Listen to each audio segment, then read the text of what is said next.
Hey there, sports fans. How we doing? How are you? I'm all right. Thank you very much.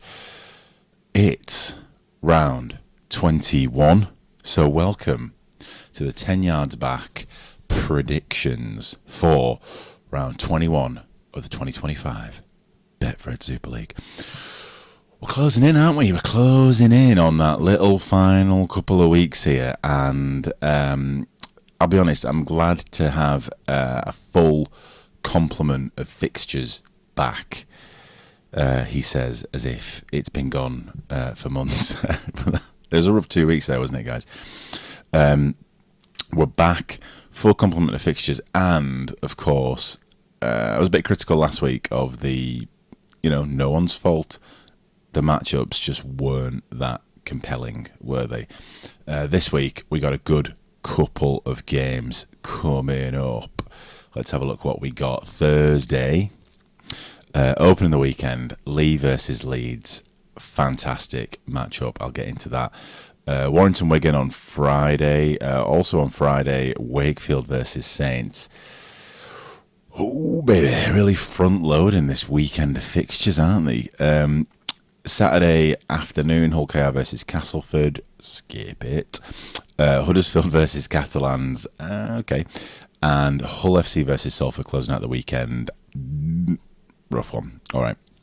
Because if we look at the standings where everybody is currently as we approach this round 21, 3v5, Leeds. Oh, could it change? I bet it could. 2v8, Warrington versus Wigan. Wigan versus Warrington, sorry. 6v4. And then as we get towards the back end of the weekend, those fixtures become slightly less compelling. But good thing is these days, what I find is just if you don't, I heard something crazy the other day, and it's that there are only 10,000 subscribers of Super League Plus. That's bizarre to me. It's such a good service. You can just watch all the games again. Many of them are live, and it's like tenner a month, something like that. So if you're a fan and you don't subscribe to it, I would highly recommend first subscribing to the 10 Yards Back YouTube channel, not Back 10, the Kyle Amor podcast, which I learned about the other day. But then go over to Super League Plus and just give it a go. Try it for a month or something and see how you get on. But what I find is, if you are Super League Plus subscribed, watch the Friday night Sky game. Even if your team are playing on Super League Plus, watch the Friday night Sky game, because the Super League Plus one will be available pretty much immediately to rewatch on Saturday morning. So when you wake up with your 4-year-old and 9-month-old, which I'm sure you all have, you can watch a game of rugger in the background. Perfect. Anyway, right. Let's get into this. Opening the round 21 of the Betfred Super League 2025. Leigh versus Leeds. God, this is a good fixture, isn't it? This is mouth-watering fixture, this. We got two, over the past couple of weeks, Leigh are the giant killers at the minute, aren't they? So they've got rid of basically anyone who's ever been in a grand final in the past 10 years recently. So Catalans, right. Wigan, Hull KR, Saints, Warrington, now number 5, Leeds. Are they going to do it? I don't know. They had a bit of a dip in form last week, but there's quite a lot at stake here, because if Leigh lose this, then obviously the gap at the top broadens, but they get closer to further down the table. That's how numbers work, guys. Okay. Now the score that I've got for this is 22-16. I'll explain why. When I ran my numbers through my special score prediction algorithm that I've created, these scores were reversed. It was 16-22, the prediction in favour of Leeds. I just don't see Leeds winning this one, to be honest. But there are certain conditions where either team can win. So, for me, what Leeds need to control here, and it's going to be a common theme this in the high level games. But Leeds need to control the territory with the kicks, as Connor can do. Connor is really good at hitting those really high hanging kicks that no one knows where they're going to go, no one knows how they're going to bounce. It's a very, very good strategy that they're deploying this year. But they also need to win the centres battle. Now, I don't know whether that's via, getting the big hitters, the Lassonis, the Alejkis out to the centres to kind of hit those holes over there, or whether it's just Newman and Hanley just trying to run circles around New and Handley. That's going to get confusing, isn't it? So they need to win there, because those two players, New and Hanley, are also Leigh's best chance, I think, because Leigh also need to focus there. Those centres that they've got are massive, and this is kind of where the pivot of the whole game is gonna lie, really. Leeds over the past couple of weeks are scoring a few points out on those wings. They've got, is it Edgel out on the wings, this young lad who's doing quite well. So, territory battle, the centres battle. But I think for me, if you were looking for players to watch on either side, for Leeds, I mean, this is going to sound obvious, but Miller, Connor, and Lassoni, I think. Now, Lassoni doesn't play loads of minutes, but he does make an impact when he's on the field recently. Miller, it has got to be the record meter maker in the past 6 weeks. He's crazy at those kick returns. So if he can nullify any territory gain that Leigh are trying to achieve with their kicks, we're on to a good one. And Connor, obviously, as I mentioned earlier, I think if he can marshal the game a little bit from the middle, Leeds are on to a winner. For Leigh, I already said Handley,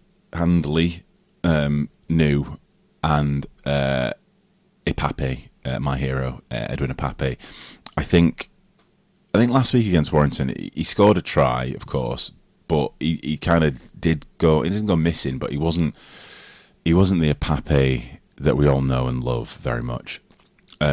So we need Ipape for Leigh to really set that platform, get off on a good foot. Lot more runs from dummy half from Ipape are going to be needed to get on the front foot to try and nullify all those meters that Miller is going to make through the middle. So 22-16 the score. I've got it for Leigh. That could be the other way around, but it's going to be in that magnitude. I think they can both score tries. They can both defend quite well.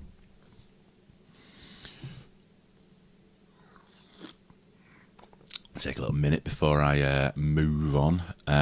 Right, second up on Friday, opening up the Friday fixtures, Warrington versus Wigan. And this is one of those fixtures, I think, that before the match, it doesn't really matter where either team are in the table. It's just one of those rivalries, isn't it? This year already, we've had them leading the charge in Vegas, for example. These two teams are really at the top of the competition, even if not in performance. They are always at the top in our hearts, aren't they? Warrington and Wigan, unless you're in this town that I'm in right now, in which case everybody hates them. But you need them. That's the thing. You can say what you want about them. We need these two teams, and we need them to play each other in blockbusters like I think this one's going to turn out to be, because Warrington had a great showing last week against Leigh. They were just at it taken out of their grasp at the last minute by my hero Edwin Ipape. Wigan are not on great form, and so I think Warrington are going to come in this a little bit confident, but also a little bit sort of hurt a little bit by last week, by having it just ripped out of their grasp. So that's the mentality side. And I know that Warrington, for whatever reason, are a side that are just for some reason, the individual players at Warrington are all into their mindset and mentality. So if you can bring all that together, it can win you games and it can lose you games, as we've seen with Warrington over the years. That being said, the points over the past 8 weeks for these two teams are basically in reverse. So Wigan have scored as many points as Warrington have conceded. Warrington have scored as many points as Wigan have conceded. It's the same thing. But the stats, the actual sort of meters and carries and tackles and offloads and busts and all that, they're very, very similar, actually. So, yes, the outcomes of the games aren't really flattering Warrington in this sort of head-to-head, but their actual on-field performance is actually quite similar. They just don't seem to be winning that many games. I think it's going to be a good battle to watch, and I'm sort of commenting because now that we're getting to the end of the season and the stakes aren't really as high for some of these games, I like to focus on where the battles are, and I think for this one it's Williams versus Smith, not Sneed versus Smith, because I think that what Warrington are going to need to rely on here is that very short kicking game on the line. So they're going to, they're going to need to, they should, if they're listening to me, of course, which they are, I imagine, need to focus on getting right up to the line and then kicking. Now, that's all well said and done. It's easier said than done, getting up to the Wigan line. But if they can do it, because Wigan are a team who are comfortable defending on their line, so they kind of let you get in there a little bit, we're going to need Williams in there, mixing stuff up right on the line. So, as that battle, I think for Warrington, the players to watch here, Williams have already said, Dufty, that partnership is key, I think. Dufty running on the fourth that no one seems to be able to handle, even though they know he's going to do it. And Ben Curry, I don't know, I've got this idea in my head that Ben Curry is going to be pivotal here. He's sort of transitioning recently, isn't he, to sort of be a bit of a ball playing loose rather than centre, second row. I feel like he's going to end up at the back of the pack rather than prop or wherever you usually graduate to from second row. And I think he's going to be a key playmaker here for some reason. Wigan, I think Farrell and Kieran over sort of making really good use of that area of the field as they can do, as we've seen last week, particularly very good in that area of the field. And something I've got here, Patrick Mago. I think that Patrick Mago is a bit of a talisman, isn't he? So when he comes on the field, everyone lifts. And I think if they can bring Mago on at the right time, he can probably demoralise that the Huddersfield, the Warrington team in general. Basically, you bring him on maybe at 15 minutes instead of 20, and you could really take advantage of that sort of area where the fatigue is just about to set in. You bring in the cannonball, and he can really poke through there. So, score I've got for this one is 18-30. That's just what the numbers are telling me based on the points for and against recently, of course. I think even if it is 18-30, it'll still be a very entertaining watch. It's not going to be comprehensive. There are going to be peaks and troughs in this game, and you're going to have to watch it. So that's my score prediction for this one. Definitely worth a watch. All right. Bringing in also on Friday evening. This one worries me. As a Saints fan, which I am, this one worries me. This is one of those games where, at the start of the season, when you're looking down your fixtures list, no one really would have pegged this as the high stakes game that it actually is. It's going to be very, very exciting, in my opinion. And of course, I just ruined it. So when I ran the numbers on this one, the score prediction it spat out was 19-all. It very rarely happens that a draw is predicted, and it very rarely happens that a draw happens. So I doubt it's going to be 19-all. So I'll just come out and give my score prediction here at 19-18. I don't want to stray too far from the prediction, but I think Wakefield will pip it a little bit. So, I mean, the numbers on your screen that you can see, the stats that I sort of give leading into the predictions here, spell out what we already kind of know. Recently, particularly last 7 weeks, which these numbers are based off, Wakefield are scoring more points than Saints. Wakefield are scoring loads of points. Lovely rugby they're playing. But Saints' defensive effort is really, really tightening up over these past few weeks. So you have to ask, that's the battle that we got here. Now, if you look at the stats across the season, the other stats, the meters, the carries, the offloads, the busts, Saints are ahead in all of those areas. So Saints do more offloads, more busts, more breaks, make more meters, make more carries and better tackles. But something that I sort of noticed when I was looking through these stats is Wakey make an average of 10% more distance per carry. So what I'm talking about here is if you average out all the carries, Wakey are making about 7 meters per carry, whereas Saints are making about 6.2 meters per carry. The numbers aren't exactly lining up there, which means that Wakey, if you give them the ball, they'll go further, faster, and they'll get up to your line better.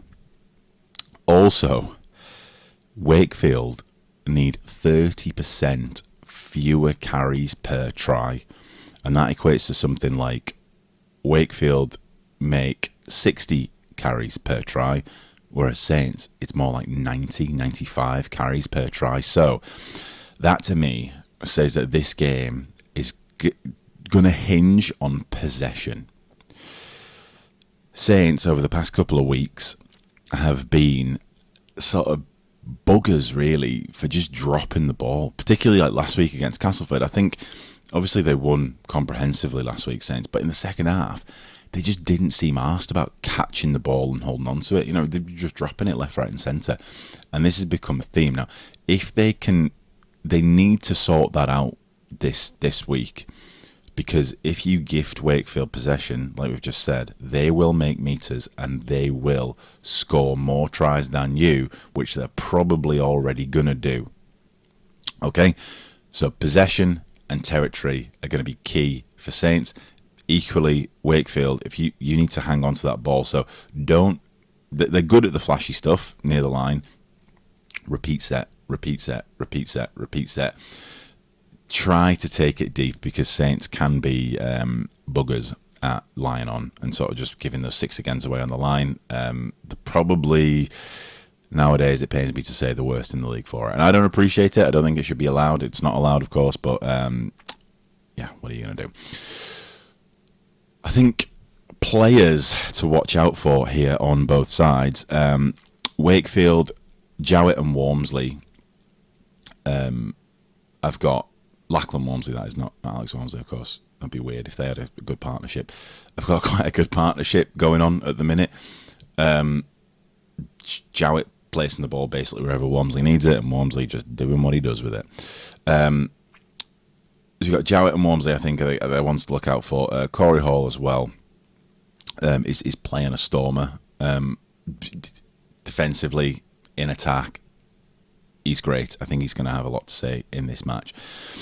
For Saints, I think I don't like relying on Robertson loads, but I think in this game in particular,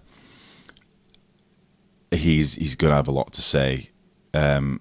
I think Robertson's defence is massively underrated, and there's going to be a lot of points in this game where Saints are going to have to scramble and do huge cover tackle defensive efforts. So Robertson's your man for that. Mbai needs to dictate where the game happens, and I think Sirenen sort of needs to marshal his little corner of the field on the try line. So that's, notoriously, Saints just can't seem to attack this year. They need to pluck it up, and I think Sirenen is weirdly the one to do that on Friday for the Saints. All right, another little sip before we continue.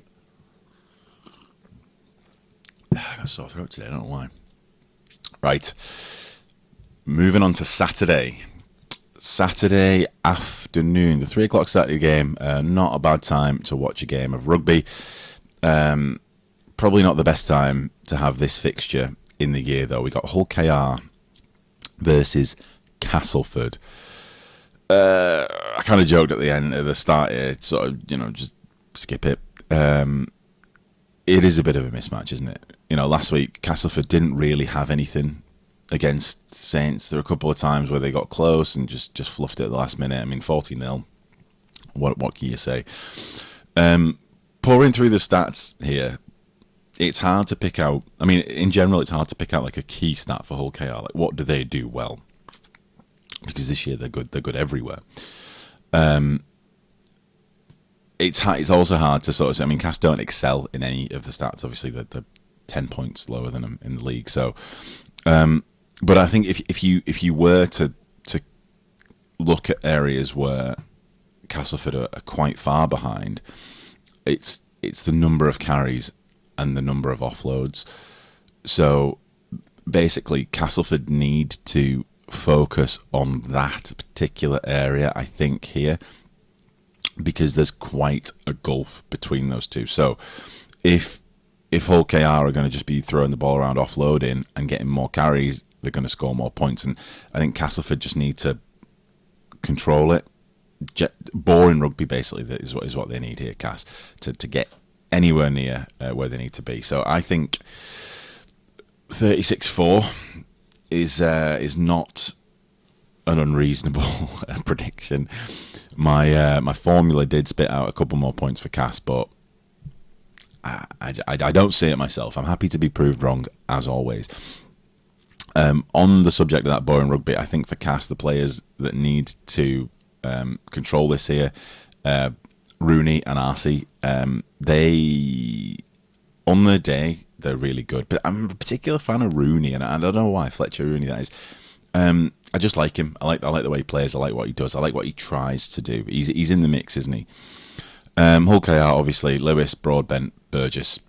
You can't argue with those guys. Now, Broadbent is slipping back a little bit. This is all these without team sheets, by the way. I'm recording this a little bit earlier in the week than I normally would, so I don't know who's available, who isn't. So whatever. Lewis, Broadbent, Burgess. They're the ones that you have to watch out for, basically. Hull KR. But, of course, as I've said repeatedly throughout the year, it doesn't really matter who's got the ball in a Robins shirt. They can score tries. Every number on the field is as deadly as the next. Okay, so that's my prediction for your Saturday evening game. When we move over to Sunday, Saturday evening, Huddersfield versus Catalans, Saturday afternoon. Saturday evening, Huddersfield versus Catalans. Now, I think this game has potential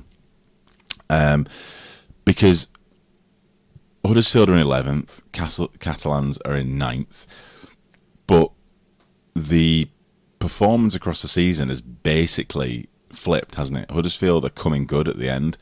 Catalans are having a bit of poor form, I think. I don't know when the last time they won a game was, but it sure wasn't recently. Now, the Catalans have made quite a few signings recently. Few extensions, and that's going to give them a bit of confidence, I think.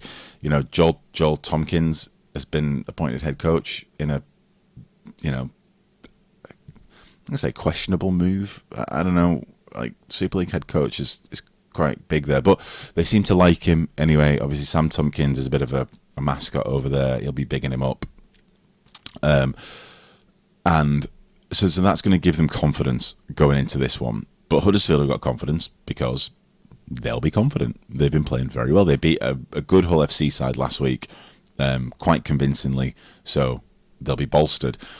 The question for Catalans, and this has been my question the entire, I'd say that the last 3 quarters of the year, the question for me has been, who is going to be steering the Catalan ship? And that doesn't mean who's going to step up and steer the ship. It means literally, who are they going to choose to steer the ship?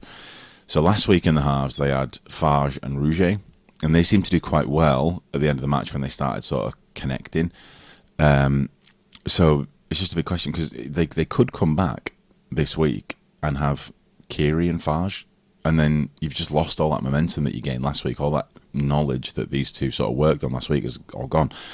And, you know, this has definitely been a problem for Catalans this year. So the score, I reckon, is 20 points to 18. I think, you know, Huddersfield are doing well, but they're not storming, are they? They're not winning any silverware anytime soon. All they're playing for is pride, as are the Catalans. So 2018, it'd be quite close, I think. The battle here, if you need to focus on a battle, I think is Flanagan versus Rouget, the battle of the scrum caps, if he's on the pitch.